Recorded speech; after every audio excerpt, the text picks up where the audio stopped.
Buenas tardes con todos. Hoy vamos a ver el tema de estructura del artículo científico.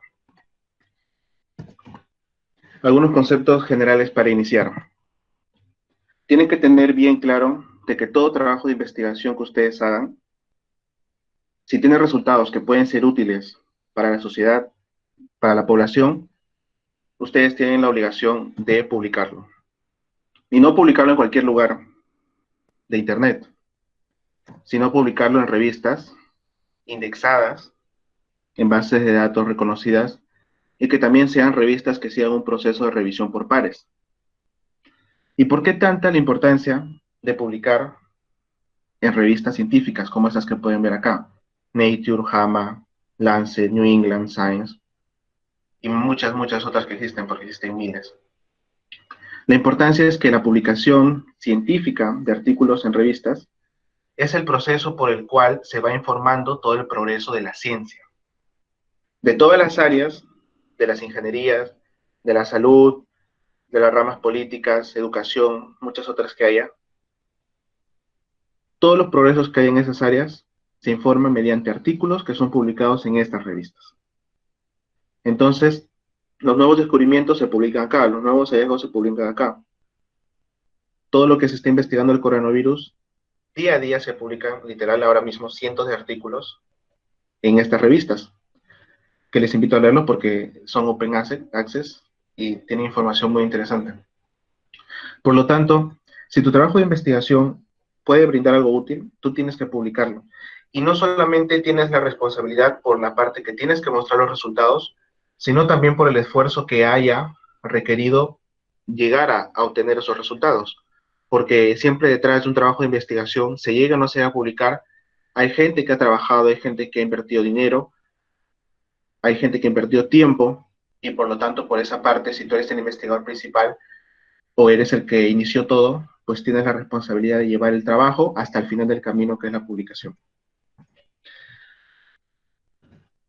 ¿Por qué se debe publicar entonces? Porque todos estos artículos son una base para que médicos, políticos, tomadores de decisiones en distintas áreas tomen los mejores pasos a seguir. Y es por esto que con esa evidencia científica, por eso habrán escuchado que ahora se habla de la medicina basada en evidencia 100%, y ahora todo gira en torno a la evidencia, a lo que muestran los datos. Ya nada se cree porque alguien lo dice, sino que tiene que ser demostrado. Toda esta evidencia sirve para tomar decisiones en todos estos ámbitos, para que el médico sepa qué hacer con sus pacientes, para que los políticos sepan qué medidas tomar en el gobierno, también para que otros investigadores sepan qué hacer de acuerdo a lo que ustedes, a su experiencia que ustedes muestran en su artículo publicado, y bueno, con menos importancia, pero también para el desarrollo de patentes. ¿Y todo esto para qué? Para mejorar la salud de la publicación, de la población. Disculpa. Para esto, finalmente, es el fin por el cual trabajamos, mejorar la salud de la población. Y tienes que tener esto muy claro porque es algo que te va a guiar firmemente a tu objetivo, hacer un buen artículo que aporte algo. Las principales bases de datos donde hay artículos, las más conocidas se muestran acá: PubMed, CCLO, Scopus, Web of Science. En CCLO, sobre todo, la mayoría de artículos español, en brasileño, y en PubMed, que es muy utilizado. Por experiencia, me comentan que lo grande, realmente las publicaciones con mayor impacto en medicina, en salud, siempre están en PubMed. O sea que una buena búsqueda en PubMed te puede brindar una información bastante amplia de lo que se conoce actualmente. También están otras bases de datos. Tengo entendido que Web of Science tiene la UPU, también es una base de datos muy amplia, tiene buenos recursos, entonces les invito a explorarlas, y ese cielo que es libre, ¿no? Scopus también, no sé si saben, pero por medio del COSITEC ustedes se crean una cuenta DINA y pueden acceder a Scopus, también es abierto. Entonces, a la mayoría de bases tenemos acceso en general.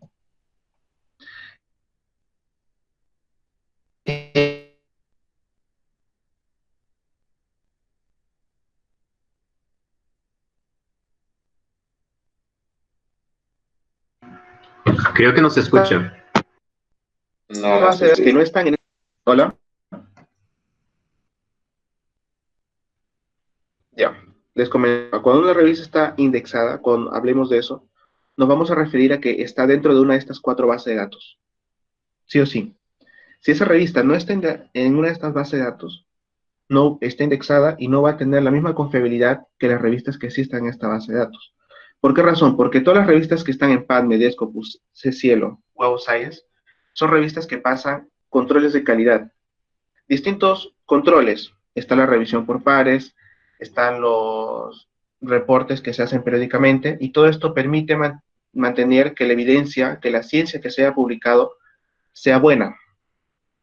Entonces, ustedes encuentran artículos que hay muchísimos que pueden encontrar en Google de revistas que ustedes ven que tienen un formato de artículo, que parece que sí fuera una revista indexada, pero después ven detalladamente y se dan cuenta que no es así, entonces no va a tener tanta confiabilidad como un artículo que esté en una de estas bases de datos. Algo es algo muy importante tener en cuenta. Sin embargo, no todo es publicar. Como bien les comenté desde el inicio, ustedes van a publicar si sus resultados son útiles. Si no son útiles, no los van a publicar. No tiene ningún sentido. Al contrario, publicar resultados mal hechos, genera un retraso en la ciencia, genera estorbo en la ciencia, genera de que haya distorsión, porque estás publicando evidencia que realmente no existe en nuestra realidad y retrasa todo. Entonces, para eso mejor no publicar nada. ¿Cuáles son los dos aspectos que tenemos que ver en este ámbito? La validez interna y la validez externa de nuestros estudios. La validez interna hace referencia a la calidad de tus datos. Bien, por ejemplo, tú quisiste medir hemoglobina, pero ¿qué fue lo que hiciste? Que le sacaste así, fuiste a un salón, de pronto los que encontraste, le pinchaste el dedo, como pudiste, le sacaste la sangre que pudiste, lo analizas en laboratorio y sacas tus valores de hematocrito. Disculpa, no es hemoglobina, hematocrito. ¿Tú crees que ese hematocrito te va a ser válido? Por supuesto que no. No ha pasado un protocolo estandarizado el cual te permita la calidad de esos datos. Bien. Igual, si ustedes, por ejemplo, quieren evaluar depresión y lo evalúan de la forma como si fuera una variable dicotómica, ¿tiene depresión o no tiene depresión? Si es de esta forma, no tendría tanta validez como si utilizamos un cuestionario como el PHQ-9 para evaluar depresión, ¿no? Entonces, esto también nos daría más validez interna si nosotros utilizamos un cuestionario validado en Perú, como es el PHQ-9, a comparación si solamente ponemos en nuestro cuestionario una pregunta que diga, ¿tienes depresión o no tienes depresión? ¿Okay? Es un ejemplo bastante sencillo. Muchos otros sesgos que pueden haber en este aspecto. Y realmente esta validez interna es la que nos va a tomar la mayor parte del tiempo del proyecto, del diseño del estudio, porque se tiene que ver a muy detalle. Por otro lado, la validez externa lo que muestra es la representatividad. Y esto hace específicamente referencia al muestreo, ¿no? Y hemos mencionado esto. A ver, pueden escribir en los comentarios, ¿sí o no? En los comentarios van a responder la siguiente pregunta. ¿Ustedes qué tipo de muestreo creen que es el mejor?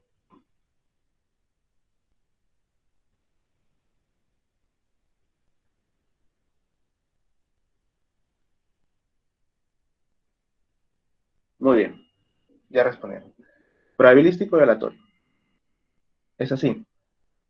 Si no es probabilístico o aleatorio, ya lo mencioné varias veces en clase y ahora lo vuelvo a recalcar, tus resultados no sirven ni para describir tu propia población.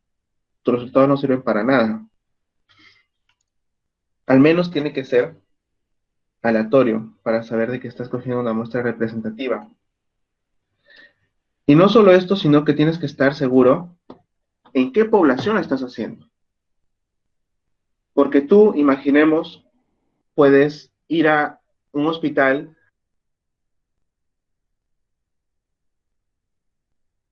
hacer tu estudio ahí, en el consultorio de de cardiología donde hay pacientes que tienen patología del corazón, y después tú en tu estudio hablar de términos como los resultados de ese estudio evidencian que los pacientes cardiópatas de Lima, ¿no?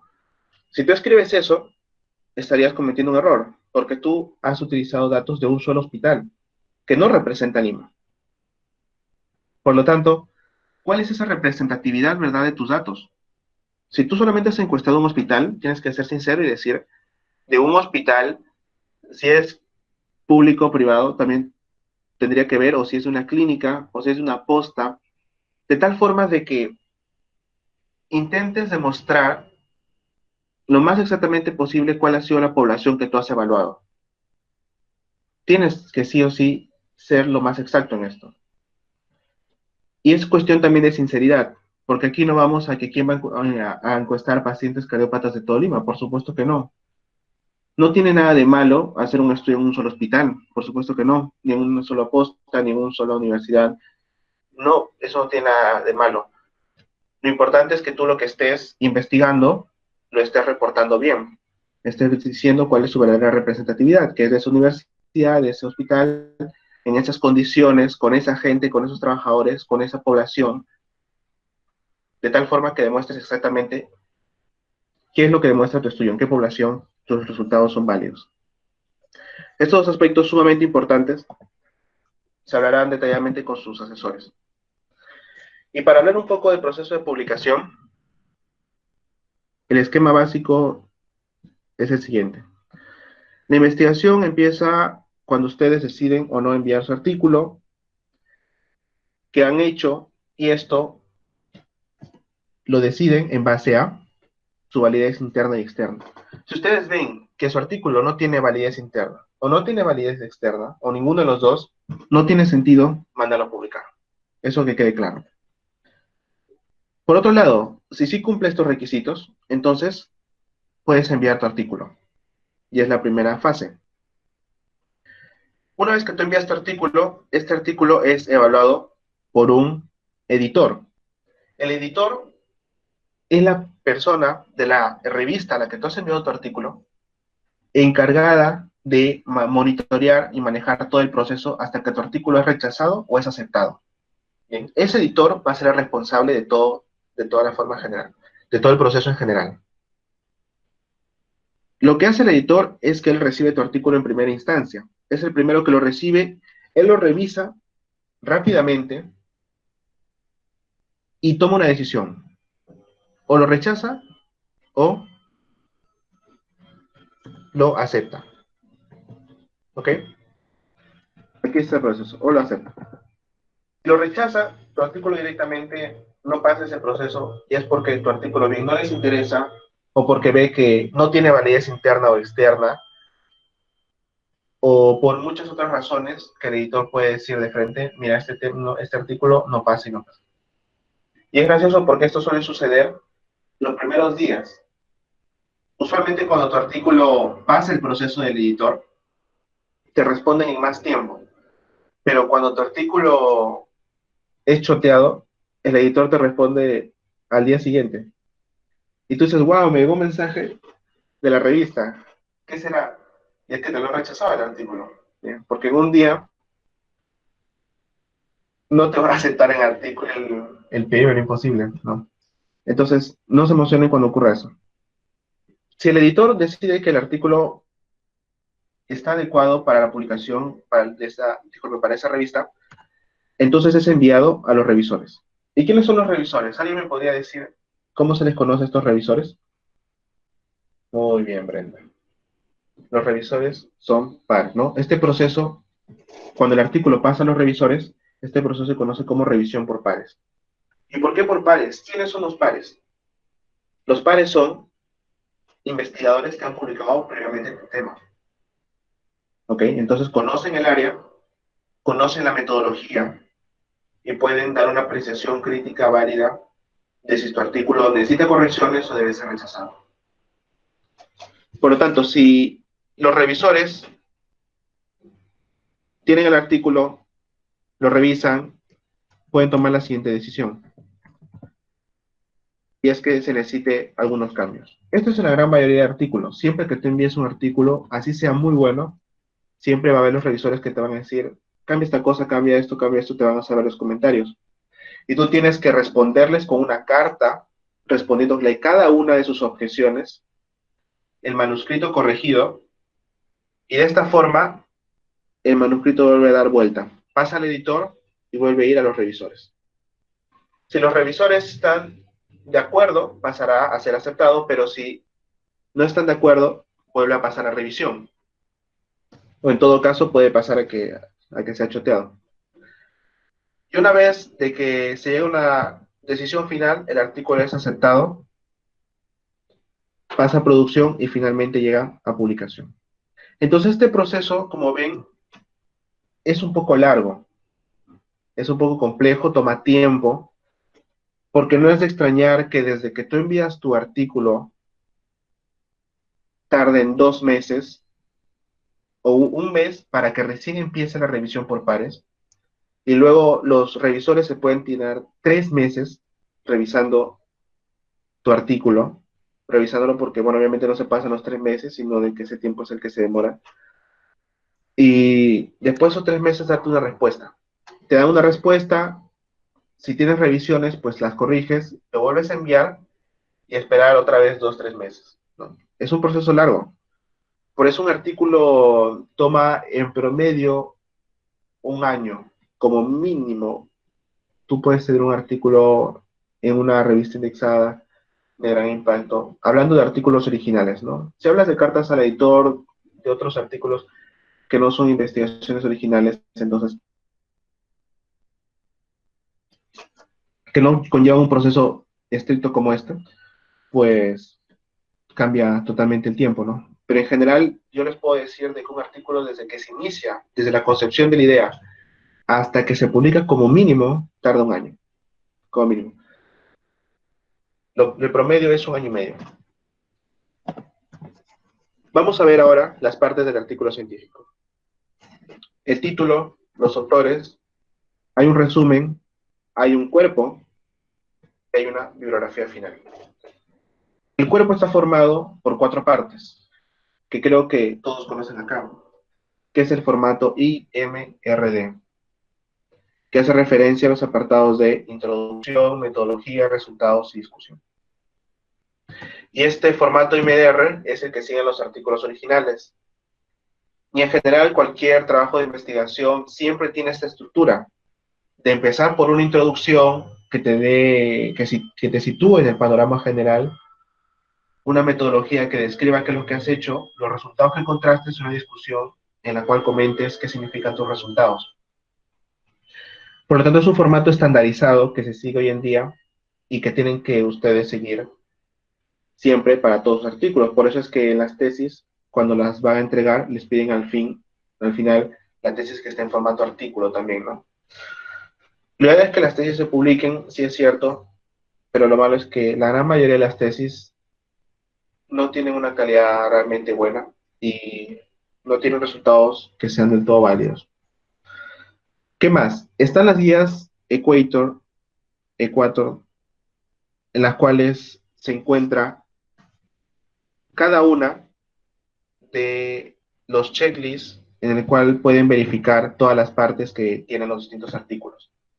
Por ejemplo, si haces un ensayo clínico, tienen la guía Consort. En la guía Consort te dice, tienes que poner esto, introducción, esto en tu metodología, esto en tus resultados. Todo lo que tienes que poner paso por paso, te lo mencionan en estas guías.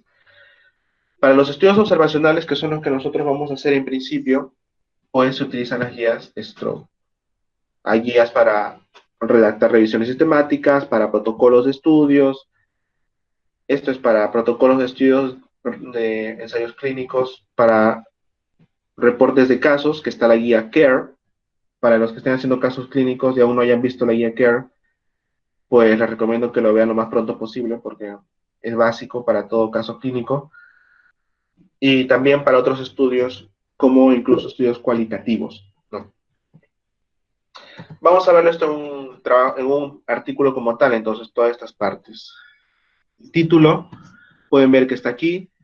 Aquí está el inglés. Cuando publican en español o en otro idioma que no sea inglés, lo usual es que esté en ese idioma español y también traducido en inglés.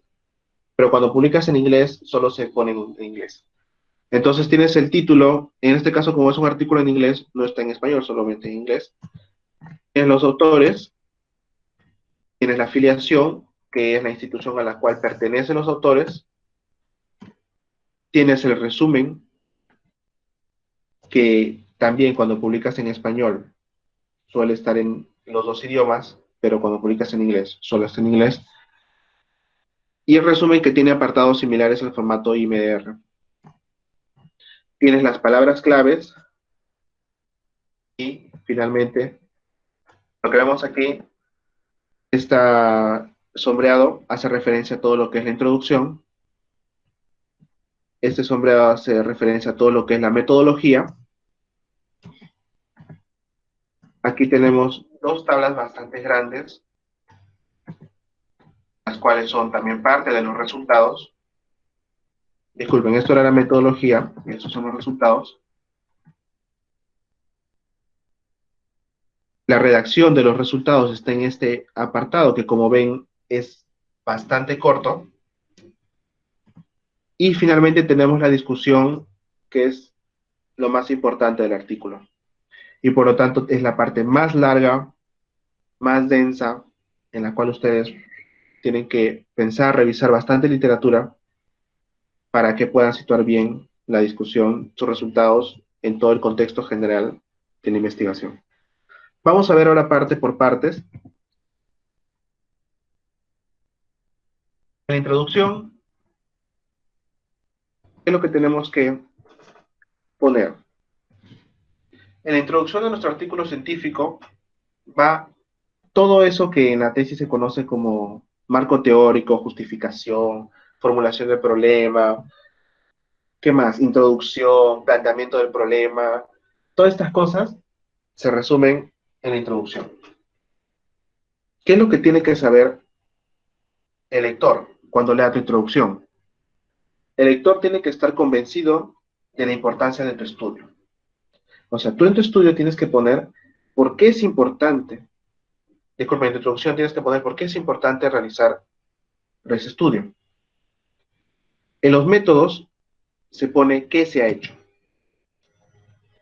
Y aquí cuando hablamos de qué se ha hecho, hablo de un detalle literal. Tú tienes que poner absolutamente todo lo que has hecho, de tal forma que el lector pueda replicar tu estudio, de tal forma que tu artículo, tu apartado de método sea una guía que si tú la sigues al pie de la letra, vas a obtener los mismos resultados. ¿Ok? Entonces, métodos, por decirlo así, no es algo tan complicado de escribir, porque es todo lo que tú has hecho hasta el final, desde el inicio hasta el final. En los resultados, lo que vamos a poner es lo que hemos encontrado. Aquí lo que el lector tiene que entender son tus resultados principales. Y en la discusión vamos a poner la comparación de tus resultados con otros estudios, tus conclusiones y tus recomendaciones. En la discusión, el lector tiene que comprender el alcance y la utilidad de tus resultados. ¿Qué es lo que se escribe primero? ¿Qué creen ustedes que se escribe primero de estos pasos? Lo veo en los comentarios.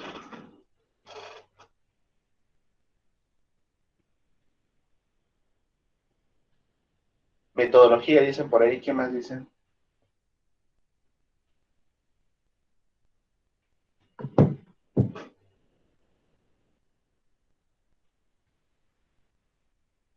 Muy bien, interesante. Hay opiniones de todo tipo. Lo cierto es que lo primero que se escribe es la metodología. ¿Ya? Pueden decir algunos que los resultados también, o las discusiones, pero nos vamos a quedar ahora mismo con la metodología. ¿Por qué razón? Porque todo artículo que nosotros vayamos a hacer, toda investigación, va a tener un protocolo. ¿Ya? siempre que hagan una investigación va a tener un protocolo. Ese protocolo va a pasar por un comité de ética, siempre. No hagas una investigación que no ha tenido un protocolo y que no ha pasado por comité de ética, porque los resultados de un estudio que no pasó por comité de ética prácticamente son inválidos, no te sirven para nada. El comité de ética es lo que te da la certificación de que tu protocolo va a llegar, va a seguir un proceso ya predestinado hacia toda la investigación y por lo tanto te va a dar calidad en este proceso. Entonces es muy importante que todos los trabajos de investigación hayan pasado por un comité de ética y tengan un protocolo. Entonces, si nosotros tenemos el protocolo, después de que hemos terminado, imagínense, de ya hacer todo el estudio, recoger los datos, analizarlos, si nosotros tenemos el protocolo, lo primero que vamos a escribir es la metodología. ¿Ya? ¿Por qué? Porque ya les mencioné, la metodología es lo que hemos hecho. Entonces, no es complicado. Te pones a pensar, ¿qué es todo lo que he hecho desde que inicié este trabajo hasta que terminé el análisis, hasta que hice las tablas finalmente? Todo ese proceso es lo que tienes que escribir. Y no tienen que pensarlo mucho, simplemente pónganse enfrente de su Word y escriban todo lo que han hecho, todo lo que se ocurra. Nunca el primer borrador va a ser ni mínimamente bueno, por supuesto. Lo que tienes que hacer es escribir. Después de que has redactado la metodología, ¿qué vienen? ¿Qué creen?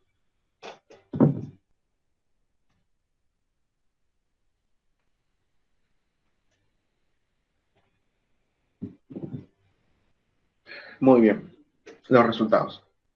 Así es, los resultados. ¿Por qué? Porque ya que describiste qué es lo que has hecho, ahora a continuación vas a describir qué es lo que encontraste. Y los resultados, le vuelvo a repetir, tampoco es algo complicado de escribir, de redactar, porque todos los resultados pones literal lo que has encontrado. No tienes que pensar mucho. Tú encontraste que la prevalencia era de 25%, pues pones la prevalencia fue de 25%.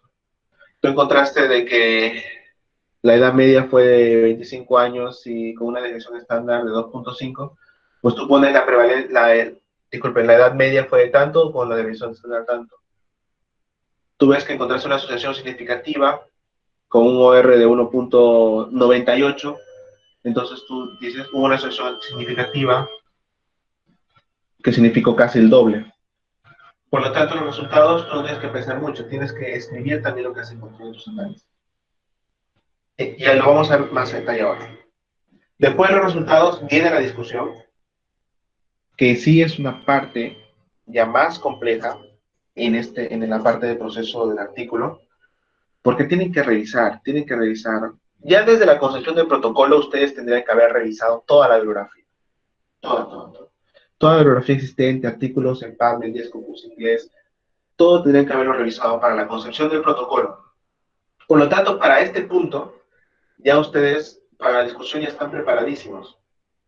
Ya saben qué es lo que se ha hecho anteriormente, qué han encontrado otros estudios, qué limitaciones han tenido otros estudios. Por lo tanto, tú lo único que haces es comparar y poner qué es lo que significa tu estudio. Y lo último es la introducción. ¿Por qué al final la introducción?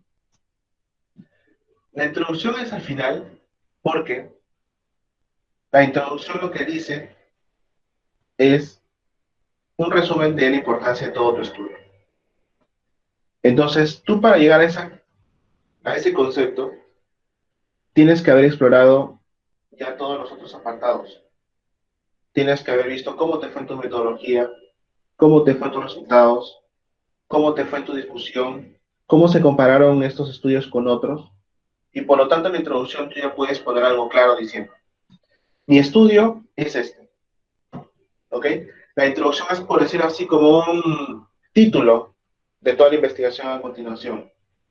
Y el título ese no lo podemos poner al inicio, sino lo ponemos en conclusión de todo el proceso que hayamos llevado a cabo antes. Muy bien. Algunas otras consideraciones al momento de redactar artículos. Primero, hay que revisar las instrucciones para autores de cada revista. ¿Por qué? Porque varían. Sobre todo esto en el formato para las revistas de alto impacto. Si tú envías a una revista como Lancet, ahí sí tienes que enviarlo en el formato que ellos te piden específicamente. Si envías a Nature, igual, ¿no? Su formato específico, porque con esa revista sí no puedes, no tienes que seguir sus instrucciones claramente, porque son revistas de alto impacto y no tienen tiempo para perder con artículos que no están con el formato que ellos piden. Pero lo cierto es que para las otras revistas sí hay un formato estandarizado en Word, en el cual tú pones tu cover letter, pones, hay una pregunta, dicen, entonces, ¿por qué nos pide que pongamos el título de los pasos? No, sí, sí, Mati, yo te entiendo, pero es distinto. Yo no me refiero al título como así. Me refiero a que la introducción es al final de todo siempre, porque tienes que saber qué es lo que has hecho para poder introducir, o sea, para poder situarlo, ¿no? Al lector cuando empiece a leer tu artículo. A eso me refiero. Por eso se redacta al final. Bien. Entonces, hablando del formato de las revistas, lo cierto es que, como les comentaba, para las revistas de alto impacto sí es necesario adaptar al formato, pero para las revistas que no son de alto impacto no es necesario. No es necesario, sino de que tú puedes poner un formato estandarizado en el cual tienes tu introducción, tu resultado de discusión, tus tablas al final, y de esta forma puedes enviarlo a varias revistas, sin cambiar de formato. ¿Por qué les digo esto? Porque lo más probable es que muchos artículos lo rechacen al principio. Entonces, ¿de qué vale la pena que le estés poniendo hasta el mínimo punto de formato? No, no tiene sentido. Y las revistas también entienden esto. Es por eso que hasta que no ven que tu artículo ya está en un proceso avanzado de la revisión o a punto de publicarse, es que te dicen, ya, mira, corrige esto, esto, esto, esto. Ponlo en este formato, este. Pero cuando inicias el proceso no tienes que ser tan estricto con esto. Otra cosa que sí es más importante y por el cual sí te observan, sí o sí, es el número de palabras. Eso sí, si te contabilizan que tú te has pasado del número de palabras, te lo envían y te dice, brother, por favor, rebájame el número de palabras. Eso no hay duda, así que siempre hay que tomarlo en cuenta. Y veremos que el promedio de palabras por artículo es de 2.000 a 2.500. Más de 2.000 a 2.500 no hay, al menos de que sean artículos así de análisis grandes, de varias cortes a nivel mundial. Esos artículos tal vez sí, pero un artículo promedio no pasa de los 2.500 palabras, sin contar tablas, por supuesto. ¿Y por qué 2.500 palabras? Porque más de 2.500 ya es demasiado, sobrecarga demasiado el contenido. Y entonces este límite hace que tú te esfuerces por querer resumir tu artículo. Y siempre hay cosas que resumir en tu artículo. Porque como conversaba el otro día con algunos de sus compañeros, hay estudiantes que, por ejemplo, quieren decir, quiero estudiar los problemas auditivos en hipertensos. Creo que alguno de ustedes me comentó por esa idea. Yo le dije, sí, está bien, pero veía que hablaba mucho de la hipertensión. ¿Y por qué hablar mucho de la hipertensión? No tiene sentido. Lo que tiene que hablar es los problemas auditivos en la hipertensión. Entonces, lo mismo les digo a todos, cuando ustedes estén viendo su proceso, su protocolo, su introducción o lo que sea, váyanse a hablar del tema específico que quieren. No se pueden hablar de la diabetes, de hipertensión, de cosas muy generales. No tiene sentido, tienen que ser más específicos, porque si hablan de conceptos generales, la información que va a haber es demasiada, es inabarcable. Es inabarcable. Y sus trabajos no tienen ese objetivo, tienen un objetivo más pequeño, muy determinado, muy específico, entonces tienen que ir a buscar información con respecto a eso nomás. Las tablas y figuras también es importante tomar en cuenta. Aquí una imagen, tal como vieron en el artículo que les puse de muestra, lo que más palabras lleva es la discusión. Seguido de los métodos, ¿por qué? Porque es importante ser detallista en todo lo que hiciste, le vuelvo a recalcar esto, en todo el análisis, cada cambio que tú hiciste, cada paso que tú hiciste, tienes que detallar en los métodos. Los resultados también tienen que ser, hay un promedio y finalmente la introducción que es mínima, ¿no? Y esto es lo que es gracioso y que es lo contrario a la mayoría de las tesis que piden y que tienen 40, 20, 30 hojas solamente hablando de bases teóricas y de un montón de cosas, cuando al final en los artículos de JAMA o de Nature te piden una introducción de 3 párrafos, ¿no? ¿Qué más? La ética. Este aspecto, yo creo que ustedes han llevado clases de ética previamente, ¿sí o no? Confírmeme, por favor, por el chat. ¿Han llevado clases de conducta Sí, ética? Ya. Entonces, ¿cuáles son las malas prácticas en investigación? ¿Quién me las sabe decir? Le pongo 20 en tesis. Tiene un minuto.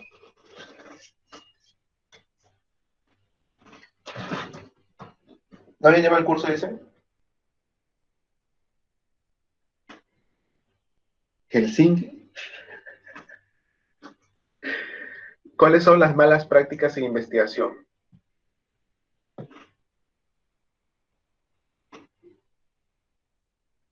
Ya, salami.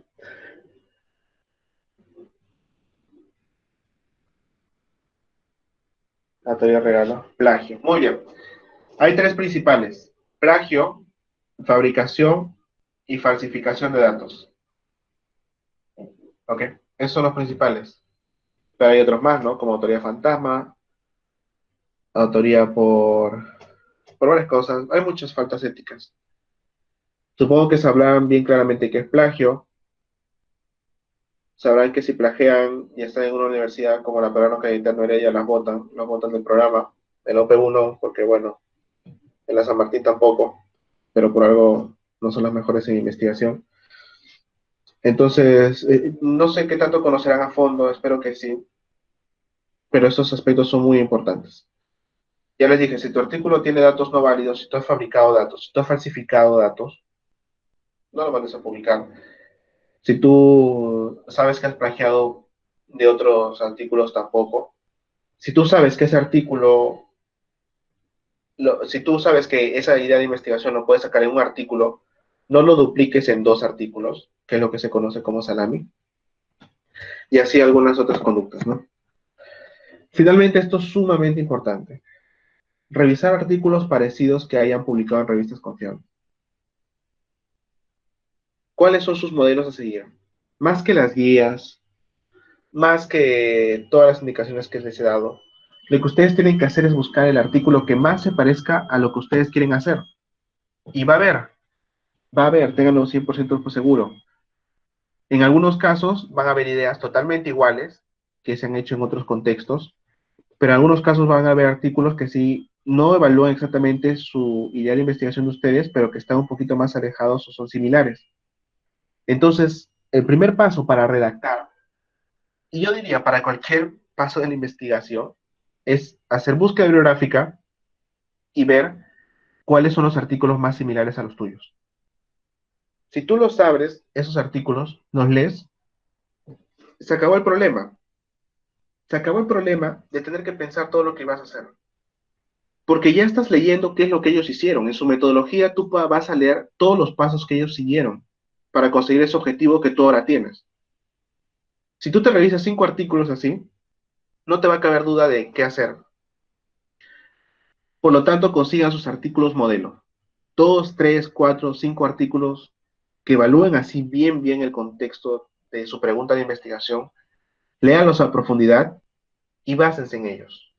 Vean cómo redactan la introducción, vean qué hacen en la metodología, cómo redactan la metodología, vean los resultados, cómo ponen sus resultados en las tablas, qué figuras ponen que les ayudan a interpretar mejor los resultados. Entonces, el basarse en otros artículos no tiene nada de malo. Yo no estoy hablando, por supuesto, de plagio. El plagio es copiar y no referenciar. El plagio es copiar texto literal. Entonces, yo no estoy diciendo eso, yo estoy diciendo que miren su estructura, vean qué es lo que ellos han hecho y ustedes también se basen, que para eso está publicado, para que esa investigación les ayude a que ustedes hagan una nueva investigación. Quieren hacer buena ciencia, consigan hacer buenos artículos, parecidos a los suyos, y revisen. Si no hacen eso, no van a llegar a ningún lado. Es así de sencillo. Es muy complicado que nosotros, estudiantes de medicina, que yo quiera hacer una investigación sin basarme en otro artículo, sin querer hacer búsqueda bibliográfica. No, no tiene sentido. Quiero yo recién descubrir la rueda, como se dice. Así no funciona. Ya estamos en una etapa muy avanzada.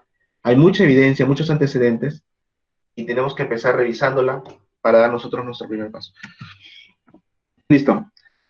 Vamos a hablar, entonces, me equivoqué, vamos a hablar primero de metodología. Ustedes tienen que detallar sus métodos lo más, lo más que puedan. ¿Para qué? Para que su estudio sea reproducible. Reproducible significa que si hay otra persona que viene y sigue sus métodos, va a encontrar los mismos resultados que ustedes. Imagínense que hacen un experimento, ustedes sacan, determinan una prevalencia, determinan una asociación, después viene otra persona, hace exactamente lo mismo que tú y saca otros resultados. ¿Qué falta, no? ¿Qué falta que ver que lo que tú pusiste en tu metodología realmente no te llevaron los resultados que tú mencionaste? Entonces, siempre en tu metodología tienes que detallar lo suficiente para que no haya duda de que siguiendo ese camino, tú vas a llegar a esos resultados. Para eso nos vamos a ayudar de estos encabezados. En principio, todo artículo de investigación tiene todos estos encabezados siempre. Se empieza por el diseño de estudio, que es si fue transversal, si fue retrospectivo, prospectivo, longitudinal, casos y controles. Hay muchos tipos de clasificarlo. La población y muestra, quién era tu población, cómo muestreaste, si fue muestra aleatorio o no, cómo calculaste el tamaño de muestra y también tus criterios de inclusión, criterios de exclusión. En los procedimientos de estudio, que hace referencia más a qué, cómo tú en sí fuiste a conseguir los datos, cómo conseguiste los permisos, cómo fuiste a encuestar.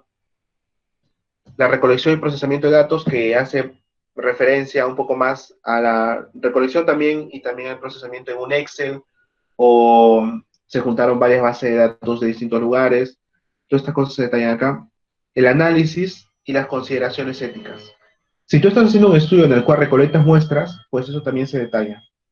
Pero de forma general, como todos van a hacer estudios observacionales, creo que nadie va a tomar muestras ni de sangre, ni tampoco de, o tal vez tome muestras para hacer cultivos. Bueno, en esos casos sí tendrían que escribirlo aquí. Vamos a verlos con ejemplo. Tenemos aquí un estudio que buscó determinar, asociar lo que era depresión y deterioro cognitivo en adultos mayores. Depresión y deterioro cognitivo. ¿Cuál es la variable independiente y cuál es la dependiente? ¿Quién sabe?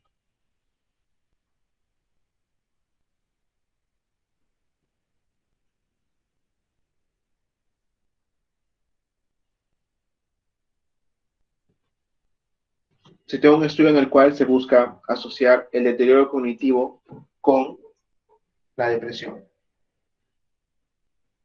Disculpen, es al revés. Asociar depresión con deterioro cognitivo. ¿Cuál sería la independiente y la dependiente? Independiente, depresión. Muy bien. Y la variable dependiente o algo sería deterioro cognitivo, ¿no? Porque yo lo que tengo aquí, la hipótesis que planteo en este estudio, pues es que el ser una persona que tiene depresión, eso me involucra tener más riesgo de tener deterioro cognitivo. Entonces, ¿qué pusieron en sus métodos ellos? Primero lo que les mencioné, el diseño del estudio y la población del estudio. Entonces, empiezan hablando de eso. Estudio analítico transversal realizado entre los meses de enero, tal, tal. Se incluyó adultos, 60 años, a quienes brindaron consentimiento informado. Aquí empieza a hablar de su población. Y dense cuenta que lo habla con cierto detalle. Se incluyó adultos de 60 años a más, que brindaron consentimiento informado, que podían expresarse con fluidez y que no contaban con trastornos mentales que imposibilitaban responder las preguntas del cuestionario. Se descartaron a tales personas. El reclutamiento se realizó mediante un muestreo no probabilístico por conveniencia para determinar la muestra final de estudio de cada región y otros detalles más del muestreo. Bien. Entonces, aquí un ejemplo de los dos primeros apartados. Y ustedes pueden ayudarse en este punto con también algunos gráficos. Por ejemplo, este gráfico del primer estudio que les mostré nos ayuda a describir cómo es que fuimos poco a poco filtrando las personas que habían sido encuestadas de la ENDES hasta quedarnos con nuestra muestra final. Entonces este se conoce como un flujograma y ciertamente yo les recomiendo que también lo hagan. Para ustedes mismos, tal vez, no para ponerlo como figura, si no es tan grande, pero es importante de que ustedes tengan claro cuál fue la muestra que calcularon, cuántos participantes se encuestaron, cuántas tenían las encuestas mal, cuántos se incluyeron al análisis. Bien. Entonces, aquí para darles un ejemplo de esa descripción, nosotros, ¿qué pusimos? Pusimos que en la ENDES 2017 se encuestaron 34.002 mujeres, que de estas 34.000, 2.000 estaban embarazadas y por lo tanto las descartamos. Y también pusimos que había 700 que estaban con la menopausia, 300 infértiles, 510 posparto o dando a lactar y 178 histerectomizadas.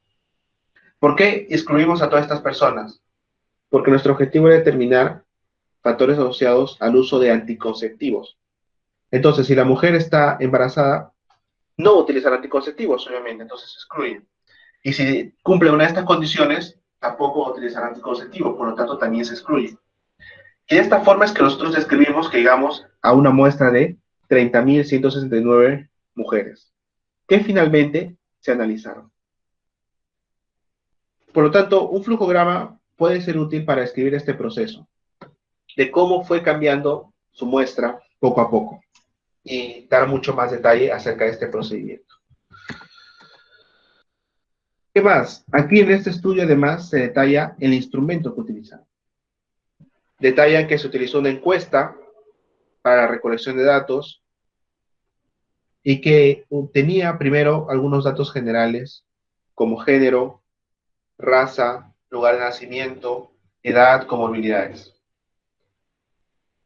Y además aquí, y en los siguientes párrafos también, se explaya un poco más hablando acerca del instrumento.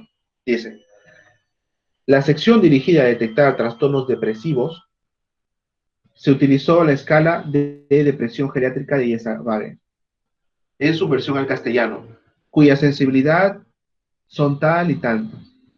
La prueba constituye 30 ítems con respuestas dicotómicas, sí o no, diseñada para una población geriátrica con respecto a cómo se sentían en la última semana. Se consideran tres categorías: sin depresión, cuando dan de 0 a 10 puntos; depresión moderada de 11 a 14, mayor a 14, depresión severa. Por lo tanto, ustedes cuando vayan a escribir esta parte de su instrumento, de su formulario y de sus variables, tienen que hacerlo con este detalle. El cuestionario que vayan a utilizar tiene que poner si ha sido validado o no, cuál es su sensibilidad y especificidad, qué tipo de preguntas tiene, cuántas preguntas tiene, cuántos apartados tiene, cómo van a categorizar su variable final, si va a ser numérica, si va a ser solamente con categorías sí o no, tuvo o no tuvo. Todo eso se detalla explícitamente en la parte de instrumentos. También en este artículo detallamos lo que es el procesamiento y análisis estadístico. ¿Qué es lo que se dice? Se procedió a la recolección en 3 regiones del Perú, en los centros de adultos mayores y consultorios externos de hospitales. Cada encuestador fue capacitado. En primera instancia se explicó la importancia del estudio, sus objetivos, sus potenciales y el riesgo mínimo de la investigación. Una vez recolectados los datos, se registraron en una base elaborada en Excel y se analizó en Stata. Y ahí hablamos un poquito más del análisis, ¿no? Se utilizó tal análisis, tal análisis, tal análisis. Chévere. Último apartado, aspectos éticos. El protocolo fue revisado y aprobado por tal comité de ética. A cada encuestado se informó y también se le dio una copia de consentimiento informado. Listo. Con que tú digas eso, en tu ética, ya dice bastante. Ya dice bastante. Entonces aquí vemos un ejemplo claro de los métodos. No vamos a entrar a temas de cómo redactar específicamente porque no es una clase de redacción, sino es una clase de estructura de artículos científicos. Resultados. Después de los métodos, vienen los resultados. En los resultados, ¿qué pregunta tenemos que responder? ¿Qué se encontró? Bien. Y a mí me gusta dividirlo en 3 partes. ¿Qué se encontró de forma general? Nuestro análisis descriptivo, y nuestro análisis inferencial, que es el análisis de asociación. Bien, cuando hablemos de análisis inferencial, hablamos de que queremos buscar una asociación en nuestra muestra. Y esto lo podemos hacer de forma redactada, pero también nos podemos ayudar de tablas, figuras y gráficos. Datos generales, lo que les menciono. Continuando con el ejemplo que estábamos viendo en métodos. Con datos generales me refiero a que lo que primero tienen que escribir ustedes son los aspectos más grandes de su estudio. Por ejemplo, se encuestaron un total de 277 adultos mayores, con un 11% de tasa de rechazo, que incluyó a 23 que no brindaron su consentimiento informado y 10 en los que los test fueron eliminados por presentar datos incompletos que impedían su análisis. Esos son los datos generales. Siempre ustedes van a poner cosas similares. Encuestamos a tantos, nos quedamos con tantos. Fuimos a buscar los datos de estos 150 pacientes en sus historias clínicas y solamente encontramos 130 historias clínicas, y de estas 130 historias clínicas solamente 100 tenían EKG, y de estos 100 EKG solamente 90 eran legibles. Bien, algo así. Similar al flujograma que mencionamos antes. El análisis descriptivo ya empieza a hablar, ahora sí, describiendo cada una de las variables. Aquí no asociamos nada, aquí solo describimos. Recuerden eso. Por ejemplo, la edad media fue de 75.4 más menos 7.6 años. El 58.4% de ellos eran varones, el 58% estaban casados y 21 eran viudos.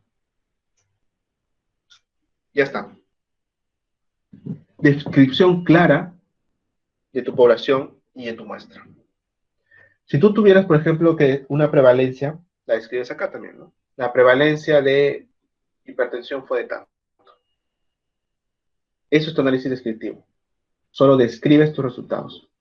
Y también lo puedes hacer comparando, por ejemplo, entre sexo masculino y femenino. Puedes decir, entre el grupo de las mujeres se observó de que la edad media fue de 25 y en el grupo de varones la edad media fue de 28. También estás describiendo solamente, pero estás describiendo ahora separando en grupos. O puedes también poner tu outcome, ¿no? Pero también sin describir. Por ejemplo, en este caso de los factores asociados a los anticonceptivos, se observó de que hubo mayor uso de anticonceptivos en la sierra que en la costa. Estoy describiendo, pero no estoy asociando. ¿Sí? Y también nos podemos ayudar con una tablita para este apartado, que va a ser usualmente nuestra tablita 1. Y familiarícense porque la tabla 1 tiene este aspecto estandarizado, que es para describir las características epidemiológicas de tu población. Tú pones aquí su sexo, su estado civil, su edad, y también otros resultados principales. Por ejemplo, aquí pusieron la escala de IES-Agabe de depresión, cuántos tenían depresión y cuántos no, y de Pfeiffer, que es para ver cuándo tienen deterioro cognitivo y cuántos no. Esta tablita siempre la van a utilizar en su estudio, es una tabla general que describe todas las características de sus participantes. Algunos aspectos a tomar en cuenta, siempre está en este formato, se pone la variable y luego las categorías con un tabulado. Se pone usualmente las frecuencias absolutas y relativas, y solamente hay 3 líneas.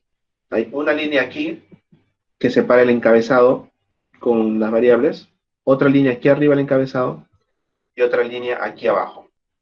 No hay líneas verticales y tampoco hay líneas horizontales por estas partes. Solo estas 3 líneas. Eso es lo estandarizado para los artículos de investigación. Por otro lado, el análisis diferencial, que se habla de la asociación, lo describiríamos de la siguiente forma. Con respecto al análisis bivariado, se encontró que los que tenían depresión severa se asociaba 2.10 veces a padecer deterioro cognitivo. Ponemos su intervalo de confianza. Y el tener entre 80 y 89 años aumentó un 91% a diferencia de quienes eran menores de 70 años. Y el proceder de la selva se asoció a 67% con respecto a la costa. Aquí estamos hablando de asociaciones. Ya no estamos describiendo. Y esto, por supuesto, siempre viene con su tablita 2 o tablita 3, que es en la cual se ponen los resultados de asociación, donde se pone la medida de asociación y se pone su intervalo de confianza. A veces también va el valor P, pero si recuerdan, cuando un valor P es menor a 0.05, el intervalo de confianza siempre es mayor a 1 o menor a 1. Entonces, no es necesario poner a veces los dos. Con que pongamos el intervalo de confianza es suficiente. Y aquí ven que lo que se redacta acá es lo que está en la tabla. Depresión severa se asoció a 2.1 veces, ¿no? Como menciona acá, 2.1 veces de padecer deterioro cognitivo. Y también se vio que entre los que tenían entre 80 y 89 años tuvieron 1.9 veces también, que es lo que redactan aquí. Entonces, con esto ya culminamos lo que es redactar los resultados. Primero describimos cómo llegamos a nuestra muestra, luego hemos puesto cuáles eran las características de nuestra muestra y ahora hemos descrito la asociación. ¿Se encontró o no asociación? ¿Cuáles fueron los factores asociados? ¿Cuáles los factores de riesgo y los protectores? Y terminó tu estudio. Entonces, tu pregunta fue, determinar los factores asociados al uso de anticonceptivos. Aquí yo pondría, los factores asociados fueron tales, tales, tales, tales. Y los factores protectores fueron tales, tales, tales, tales. Y ya está. Con, sus, con su medida de asociación, su intervalo de confianza, pero nada más. Y acabó. Tu objetivo fue ese, tu resultado fue ese. En este estudio, que el objetivo fue determinar la asociación entre depresión y deterioro cognitivo. ¿Qué es lo que pone tu resultado? Que la asociación fue 2.1 veces más en los que tenían depresión que en los que no. Listo, terminó. Ese fue tu objetivo, ese fue tu resultado. Importante, no se repite todo tablas y figuras. Disculpen, tablas y texto o figuras y texto. No es necesario. Lo que va en las tablas se queda en las tablas y tú redactas lo más importante. Solo se redacta lo más importante. Todos los resultados pueden ir aquí, o por ejemplo les mostraba en el artículo previamente, esas tablas tan grandes que había, ¿no? Aquí están todos los resultados, pero ¿dónde está la redacción? Es este apartado pequeño. ¿Por qué? Porque aquí lo que pongo son los resultados principales. Aquí pongo justamente lo que les mencionaba del, de lo de anticonceptivos, de la asociación, ¿no?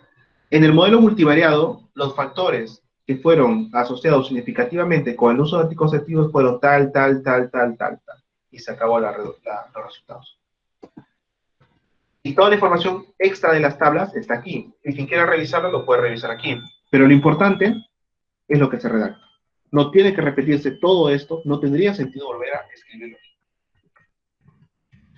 Y puedes utilizar figuras cuando te faciliten, por supuesto, la expresión de tus datos.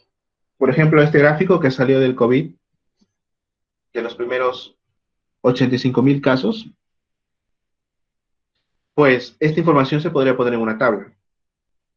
Pero no, ¿para qué ponerla en una tabla si se puede poner en un gráfico que da mucha más información de forma sencilla al lector? Entonces, ahí es donde tú tienes que ir en el equilibrio. Hago un gráfico, si hago un gráfico, lo hago porque realmente vale la pena, porque me brinda más información que una tabla. Si no es así, no tiene sentido. He visto a veces que ponen en las tesis un montón de diagramas de torta para escribir características como sexo, estado civil, ¿no? Y tú dices, a ver, eso es un dato que lo pones en una tabla y no tienes que hacer un gráfico tan grande para escribirlo, no tiene sentido. Vamos avanzando. Discusión. La pregunta que se responde en discusión es cuál es el alcance y la utilidad de tus resultados. Para esto, lo que yo quiero que les quede claro es que ustedes tienen que hacer esto. Tienes que poner en tu discusión los hallazgos principales en el contexto de la ciencia actual. ¿Y cómo haces esto? De dos formas. Primero, tus resultados los tienes que comparar con otros estudios. Si tú lo comparas con otros estudios, ¿cómo tú sabes que tu prevalencia fue alta, baja, o si hubo o no asociación? ¿Cómo sabes? No sabes. Tienes que comparar. Entonces, ya con tu búsqueda bibliográfica que tú has hecho muy previamente, tú finalmente lo que vas a hacer es comparar esos otros estudios a los tuyos. Y tú vas a ver, ¿mi prevalencia fue mayor, menor, igual? Si fue mayor, ¿por qué fue mayor? Explicas el porqué de tus resultados. Si fue menor, ¿por qué fue menor? Explicas el porqué. Por otro lado, si evaluaste una asociación, si tú encontraste asociación, en el otro estudio también encontró asociación. Si también encontró asociación, ¿por qué? ¿Por qué se mantuvo similar? Si no encontramos, si ellos no encontraron asociación y tú sí, ¿a qué se puede ver que tú hayas encontrado esa asociación? O tal vez en otro estudio sí encontraron asociación, pero tú no encontraste. ¿A qué se puede ver que en tu muestra no haya habido esa asociación demostrada en otro estudio?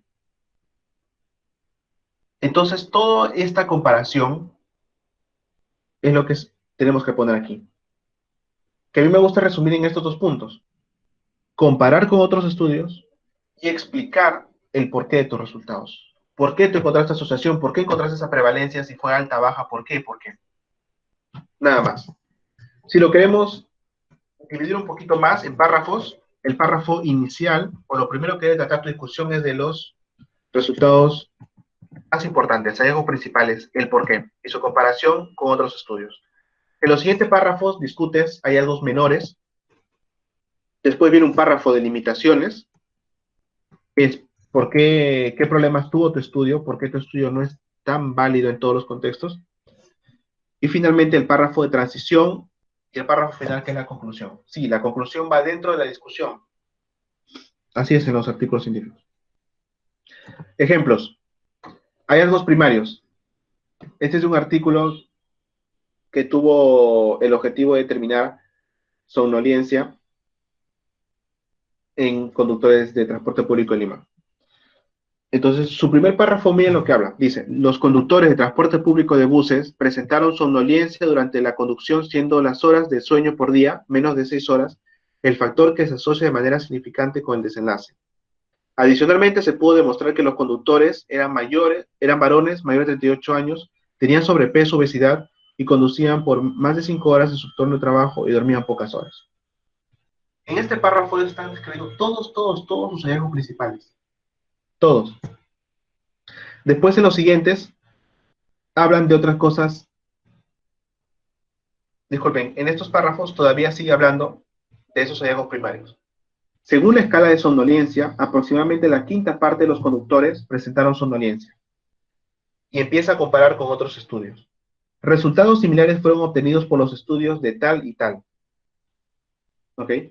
Aquí mencionan otros estudios. Asimismo, Suárez y tal hallaron que más de la cuarta parte tal. Más estudios que mencionan. Por otro lado, los estudios de Muñoz y tal encontraron tal cosa. ¿Bien? ¿Se dan cuenta cómo se hace una comparación con los otros estudios para situar qué es lo que significa lo que tú has encontrado exactamente? Los hallazgos secundarios son hallazgos menores, como por ejemplo aquí habla sobre las horas de conducción, diferentes estudios muestran resultados semejantes, aquí habla acerca de las horas de jornada laboral, habla de otras cosas. Finalmente el párrafo de limitaciones, aquí dice, como limitaciones del estudio se debe mencionar el retraso del otorgamiento de las autoridades brindadas por las empresas, lo que dificultó el acceso a los conductores, el muestreo no probabilístico, miren, ellos tuvieron un muestreo no probabilístico, y es porque en este caso fueron conductores de bus. ¿Ustedes creen que fácilmente van a encontrar una muestra probabilística de conductores de bus? No, no va a ser sencillo. Entonces, todas las limitaciones que tenga tu estudio, todo lo malo que tenga, tú lo tienes que escribir acá. Y no tiene nada de malo. Sé sincero y ponlo sin miedo. Pon todo. Mi estudio está mal por esto, por esto, por esto, por esto, por esto. Tú mismo destruye tu estudio. Tú cuando haces eso, tus asesores, tu jurado, no tienen nada que decirte. Porque te van a decir, tienes razón, lo que he encontrado, lo he encontrado porque era lo que tenía y por todas las limitaciones. Y ya está, no hay más que discutir. Pero si tú intentas demostrar que tu estudio encontró grandes cosas, pero tiene un montón de limitaciones, casi todos los estudios tienen un montón de limitaciones, y tú no las pones, te van a chotear. Tú vas a querer mostrar algo que no es cierto. Vas a querer decir, sí, mira, mi estudio mostró esto puede significar esto, pero lo cierto es que no. Finalmente, la conclusión, que ya saben cómo es. Introducción rápidamente. ¿Qué se sabe? ¿Qué no se sabe? ¿Y qué se estudió? Eso es lo que tienen que responder. Y es un párrafo. Un párrafo para qué se sabe, un párrafo para qué no se sabe y un párrafo para qué se estudió. ¿Qué se sabe? Estadísticas mundiales, latinoamericanas y locales. Y estudios previos que establezcan una base del conocimiento. Por ejemplo, en el mismo artículo que estábamos hablando de los conductores. Así es como inicia su introducción de ellos. Al respecto, en el 2015, la OMS manifestó que hubo 1.2 millones de fallecimientos por accidente de tráfico. La OPS declaró que dichas muertes ocurren en población joven. Adicionalmente, se debe considerar que el 90% de las lesiones originadas se presentan en países de bajos ingresos. ¿No? ¿Tú qué pones en tu protocolo? ¿Por qué no se hizo en Perú? Eso tú pones, ¿no? Ya hemos hablado que esa justificación es demasiado débil. ¿Qué es lo que ponen ellos? Ponen la importancia por la cual quiero investigar este tema es porque los accidentes de tráfico causan muchas muertes, causan muertes jóvenes y el 90% ocurre en países de bajos ingresos como Perú. ¿Vieron? Eso es totalmente distinto a que tú pongas porque no se hizo en Perú o porque no se ha hecho estudios en Perú, porque no hay artículos en Perú o en Lima. Bien, así es como tienen que empezar una introducción. ¿Qué se sabe? ¿Qué no se sabe? ¿Qué no se ha investigado al respecto? Las limitaciones de los otros estudios, que esto es muy, muy importante, porque si tú ves las limitaciones que tuvieron los estudios previos, tú puedes ver formas de saldarlas, de mejorarlas. Entonces, si tú haces un estudio que no tiene esas limitaciones, ya de por sí está justificado, porque estás haciendo un estudio mejor. Así se ha hecho previamente, estás haciendo algo mejor. Entonces vale la pena que lo hagas. ¿Y cómo contribuir a tu estudio? En Perú no se dispone de información relacionada en conductores urbanos, quienes transponen a gran parte de población. Por tal motivo, en vez de utilidad de los resultados de estudio permite generar información epidemiológica de primera línea para esta actividad económica de riesgo, siendo promotor de elaboración y un montón de cosas. Esto es todo lo que no se sabe y es parte también de la justificación, de la introducción. Solo para aclarar, introducción y justificación son cosas combinables, ¿no? Todo lo que es marco teórico, justificación del problema, introducción, todo esto va junto en este apartado que ahora vamos a nombrar de forma general como introducción. Finalmente, ¿qué se estudió? Tu último párrafo, donde solamente pones tu objetivo, nada más. ¿Qué es lo que dicen? Por consiguiente, este estudio tiene como objetivo determinar los factores asociados a la somnolencia en pobladores de Lima tal. Listo. Se acabó tu introducción. Entonces, chicos, hasta aquí hemos revisado toda la estructura del artículo científico. Fuente de revisión, canal del doctor Álvaro Taipe Rondán. Muy buenos videos de redacción, así que aquí les dejo el link, ahora se los comparto. Las guías Equator también tienen que seguirlas siempre para el artículo que vayan a hacer, tienen que chequearlas, ver cuáles son los apartados del checklist. Y el banco de frases Phrasebank. ¿Para qué sirve esto? Hay bancos de frases tanto en español y en inglés. Esto sirve para que son frases ya prediseñadas, frases que te van a ayudar a la redacción del artículo, ¿no? Porque, por ejemplo, todos los estudios ponen de por sí, la edad media de la población fue tanto, ¿no? Entonces, esta frase prediseñada, todas estas frases se encuentran en una base, tú las puedes encontrar, puedes entrar al buscar banco de frases académicas o científicas, y son como modelos que te van a ayudar bastante también en la redacción. Entonces, les recomiendo su revisión.